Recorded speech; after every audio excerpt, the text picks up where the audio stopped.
I call it a Kundalini awakening because it's a specific event. Is when the energy wakes up inside your body. Tantra, I do believe you would either have to have, it felt literally like I was gonna die, and it was my ego. My ego was gonna die. It felt like I was gonna cross over. It felt like energetically it was hanging on to this body, and if I let go, I knew I was gonna leave. And I had to trust God enough that it was gonna bring me back to my body. And when I let go, I woke up and I realized that death. Hey guys, what is up? Welcome back to my channel, and hello if you are new. My name is Andrea Johnson. I am your mystical muse, your manifestation mind, your spiritual inspiration, here to inspire, empower, and teach you how to master your energy.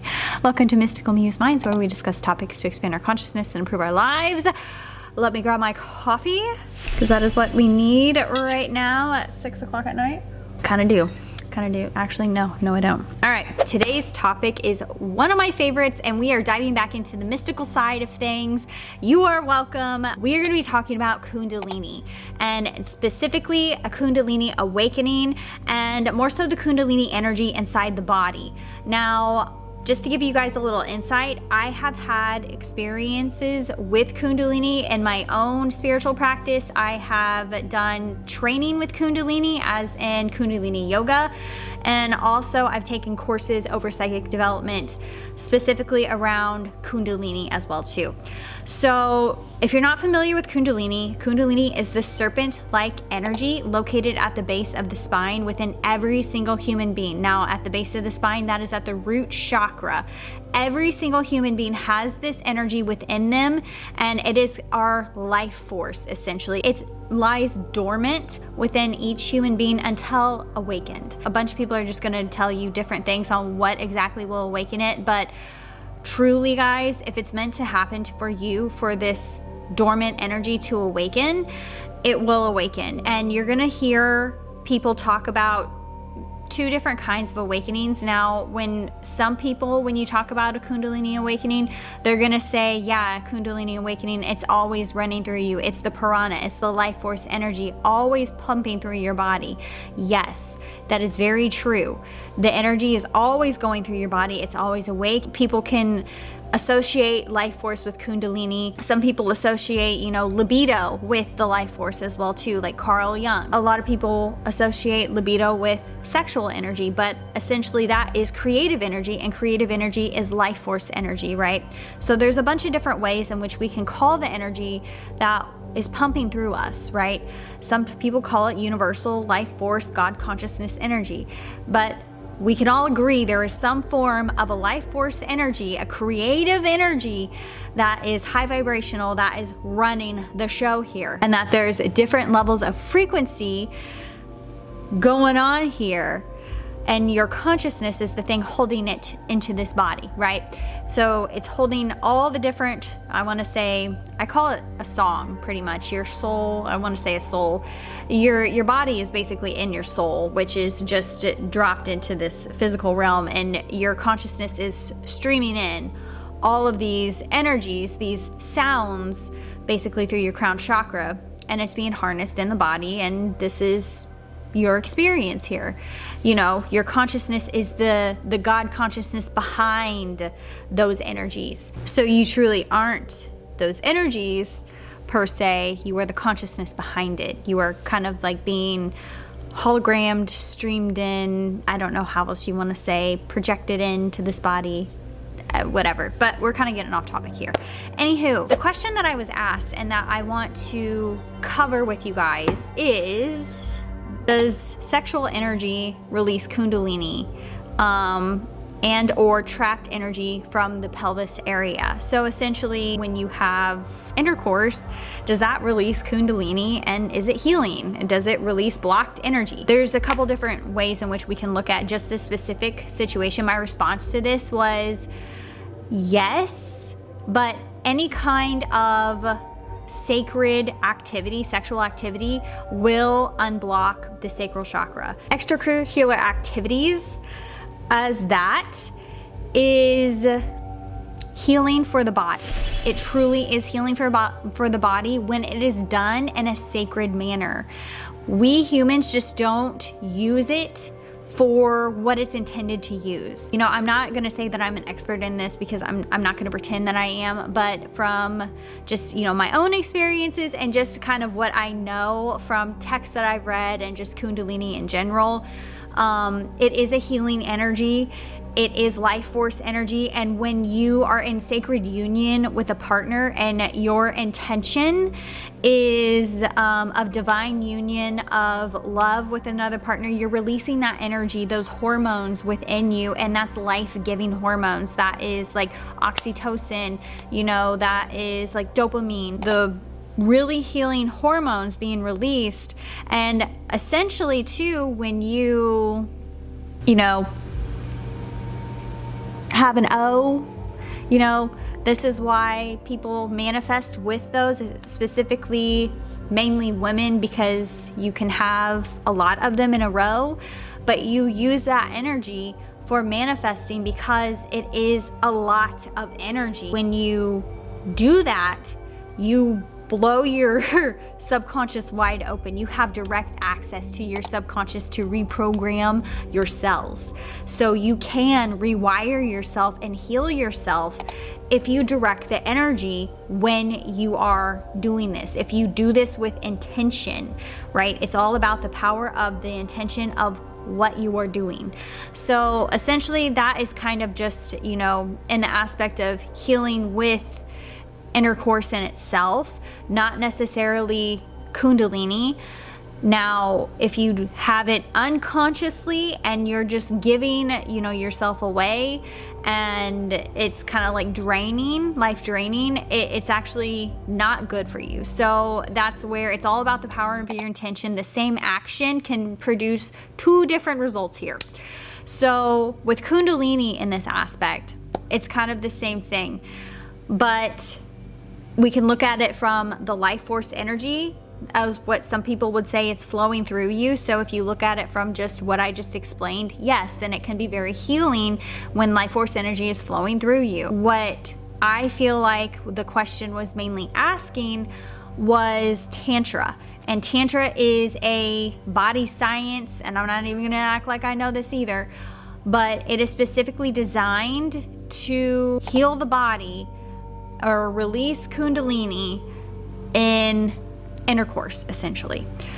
So yes, that would be a way in which Kundalini could unblock chakras, because that's essentially what's going to happen. Tantra, I do believe you would either have to have somebody teach you how to do it, or you would have to take a class, or you would pay maybe, I don't know how that works because I've never done that. However, you can get Kundalini to go off in intercourse as well too, dependent upon the intensity of the intercourse. Or really passionate intercourse can set off Kundalini. And this is different than just life force flowing through you, and this is different than just like Kundalini flowing through you in general and the life force, you healing yourself, doing energy work or things like that. That's where I call it a Kundalini awakening, because it's a specific event. And this is where I feel like if people haven't had this event happen to them, I feel like that they don't understand it, and they just feel like Kundalini is the life force energy. Now, this is an event. It's a specific thing that happens, is when the energy wakes up inside your body, it literally will shoot up your spine. It's electricity that shoots up your spine, and it unblocks all your chakras. And initially, the process of it is it stops at the heart after it unblocks all the chakras, and then at the heart, it will open up the portal to God, essentially, because that's where God is literally located at. I call it the voice of God. It'll stop there, and it'll open it up, and then it is up to the body or God. I don't know, it's kind of like a blur at this point. It was one and the same, to determine if it's gonna go up the rest of the way, or how much more the energy is going to pop up, basically finish, going all the way up, or maybe it will go kind of all the way up and then stop at some point. I can't really tell you what determines that, other than just your journey with God in itself, and the energy in itself. It knows what you're ready for, and it knows what you're not ready for. And this is where I do believe that when people are trying to force Kundalini awakenings, they're trying to get this event to happen to them, it's not going to happen, because you cannot force something to happen. Basically, it's like manifestation in itself. When you really want something to happen, it's holding resistance on it, and it's basically saying you don't have the thing, so it's going to not happen for you. Every single time, and I'll give my experience on this, guys, every single time I've had a Kundalini awakening, and I've had 3 of them, I have not tried to have them. It was a surprise pretty much each time. So I've had them, the first one being in energy work and meditation, the second one breath work and meditation, and then the third was intercourse. So yes, it can happen, and each one was kind of like at a different level of conscious awareness and expansion, depended upon the energetic state that I was in, dependent upon what energy my body was in, you know, how clear I was at that point, dependent upon what I experienced in the awakening. But essentially, it all kind of was the same event. But like I said, I just experienced it a little bit different each and every time. Essentially, the energy does shoot up. You feel the electricity go off. You feel it pop each and every chakra. You feel it stop, and it feels like this, I want to say burning flame, a cool burning flame, a warm, cool, I don't know how else to describe it. It's like a cool fire burn. And then essentially like ecstasy, it feels like. Now, I didn't feel the ecstasy feeling or the love and the joy and the bliss with the last 2, but the very first one that I had was when it shot up and I felt it stop at the heart. That's when I heard the voice of God speak through it. I made a whole video of this experience. I can link it below. But essentially, it was like a telepathic thing of like, I could literally, the heart spoke, the voice came through my chest. It's like the organ spoke in itself. It was like a communicator of this thing was connected to another dimension. And so, eventually it went up all the way, shot out the top, and then it like kind of, energy kind of rained down over you, like a fire kind of rained down over you. It was like this warm, if I could just describe it, it was like this warm ecstasy feeling of love. I can't even, like, words don't even describe what it was, but it basically took my breath away, made me cry. Like, it was a feeling that I don't ever think I could ever feel on earth. Essentially, I don't think I was on earth at that point. But essentially, that is what an awakening is. And it comes and it brings you to the full-on knowing that you are God consciousness, you are the creator, having a human experience. Essentially, you have to die. And that is the message that I got before the awakening even happened. And where I don't feel like a lot of people understand this as well either. So before the energy actually shot up, before it releases, you have to, the message that I got was, you have to surrender. You have to trust. And that's basically what the root chakra is. It's feeling safe enough to surrender and trust and to let go, to give and let go to God and understand that everything's in divine timing. It's all going to be okay. And so that's literally what I was asked to do. I kept getting the message of just let go, just trust. And I knew that if I let go, it felt like I was going to die. It felt literally like I was going to die. And it was my ego. My ego was going to die. And I, as the human, felt like I was going to cross over.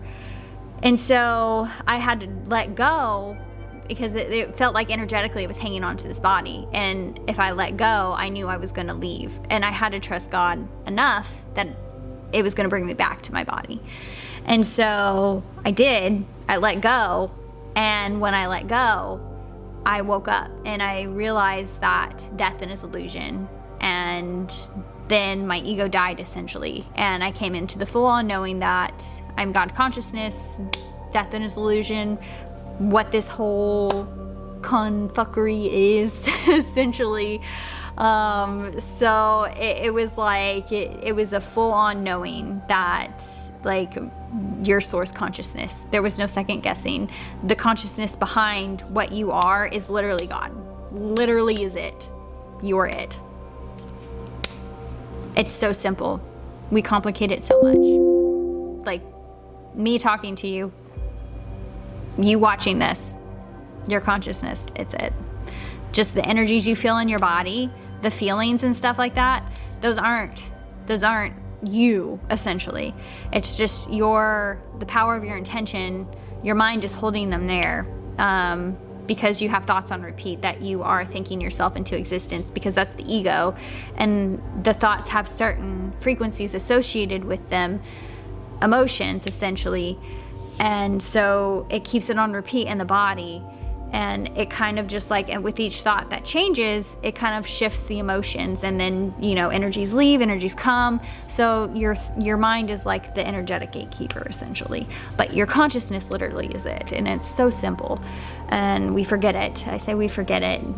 I forget it too. But essentially, after that question, then I got another question that was, and I kind of answered it just now. After coming on to that knowing of your God consciousness and a body having a human experience, let me pull up the question. Sorry. Do you experience back and forth consciousness and awareness of the deep knowing that you are God, all God, and get warped back into 3D earth and all distractions of living on earth in the physical? Yeah. Essentially, like, the state that you're in with Kundalini, when you have the awakening, it's not a maintainable state. Not a maintainable state because you're not human at that point. You lost your ego. You cannot have a human experience when you don't have an ego. So literally, to come back to earth and have a human experience, you cannot be God. You cannot remember your truth. Like, that's the whole point of being here. So you do forget, and it's like the whole amnesia, whatever is going on here that makes us forget that we are God. It's like you waver back and forth with consciousness, and dependent upon what's going on with you, right? You know, you could have epic spiritual experiences and skyrocket and take like 1 billion steps forward, and then one day take like 20 steps back, and then you'd be like, what the hell, right? Why did I do that? Like, why was I like so high up and now I'm reverting back? And then you could like really freak out and think like, you know, what the heck's going on? Like, I've been there. I did that. Like, when I had my Kundalini awakening, and you're like, you're on, like, you're high up there, man. You're high up there. And then when you're reverting back, because you're going to fall back, it sucks, man. It sucks. It's not fun. Because then you're going back down and lowering in frequency, and then you're realizing all the crap that is not in alignment with you. That does not feel good. No. So then you're realizing where you need to make changes in your life. And that's kind of just like where we are shifting in consciousness and expansion, you know, all throughout our life. And that's the whole point. And so we're just hoping that through the experience, through the human experience and the learning, that, you know, whenever we expand our consciousness and we have higher nuggets of wisdom that come through, and we embody those, you know, pieces of wisdom, and we have experiences here, then we can, you know, expand a bit. We learn and we grow, right? And then maybe we have an experience of where we get knocked back a little bit, you know, and then we fall, you know, I want to say fall forward, but it doesn't feel good because we've experienced, you know, a higher state of love, higher wisdom, right? And so when we revert back, we can feel that shift. And so that's where we're like, oh wait, let's stop. We don't want to go back. Let's move forward again, so we can better start change the way that whatever that we're doing to put ourselves back into alignment. You just get better at putting yourself back into alignment and getting control of your thoughts. The more that you master the mind, the more that you are practicing, you know, your spiritual practices, your meditation, whatever, bringing yourself back to God in the heart center, essentially, the more that you do that, the less you'll probably waver back and forth between the remembering and the not remembering, but you always will waver back and forth at some level of conscious expansion, because that is just the nature of the human experience. So it's at what level of frequency that's going to happen. You're always going to be traveling in some form of a direction. But like I said, after the Kundalini awakening, like, to maintain that state for a long time, that will take, like, you literally have to just go be a monk. You have to remove yourself from society. You have to meditate like 2 hours a day, and have like no experiences. That's what monks do. They pretty much lock themselves away from society, so they can maintain a very high vibrational state. So they are these just like drops of wisdom for people, essentially, to go to them for answers or for help and assistance, for, you know, knowledge and truth, right? So that's where they dedicate their lives to being that, and they don't get to have really the human experience like we do, you know? So it's kind of like, what do you want to experience in your life? So I know for myself, to maintain that level at which I was at one point, I had to meditate 2 hours a day. I did yoga twice a day. I only ate raw foods at one point, fruits, really. And yeah, I didn't really have a life. It was very hard for me actually to relate to people. It was hard for me to actually do any kind of physical movement here in the world. Like, I was here, but I was not doing anything. I could process energy. I could think. I was having so many thoughts, so many creative ideas, so many downloads. I was very smart in my knowledge, and I was taking in a lot of information and observing. I could see energy very well. I was having psychic experiences, but I could not actually make physical movement because I was not grounded very well in my body. And you cannot have a human experience when you're not grounded here, right? So it was very difficult to do anything. So you can be that, but you have to learn how to shift yourself and be here, present at the same time, to be able to tap into that, but also be grounded, to bring it here and make movement with it. Because knowledge without embodiment and movement and experience is, I don't want to say wasted knowledge, but it truly doesn't stick with you, right? You have to ingrain it into the body. You have to experience it. And that's where true wisdom and knowledge is gained, because you're going to have your own experience with whatever knowledge that you're learning, right? And that's where we expand, because nobody else is going to have that same experience, even with the same knowledge, right? And even with the same action. So anyway, I think I'm getting off topic here. But essentially that's what she was asking with the Kundalini, knowing the God consciousness. But anyway, how fun to make this video as we are wrapping up the year of the snake. So yeah, guys, if you have any questions about Kundalini, let me know. Drop them in the comments below. I have had 3 awakenings. I have taken psychic development courses over Kundalini, and I have had Kundalini yoga training. So I'm very passionate about this subject in itself, because it's initially what kicked off my, I want to say, energy work journey, because it's my first, I want to say, experience with the energy. So yeah, anyways, guys, hope you enjoyed this video. And if you guys like more of the energy work world topics, more of the psychic development things, let me know. I can dive right back into that stuff. It's my bread and butter, anyway, send you guys all my light and all my love. Satnam.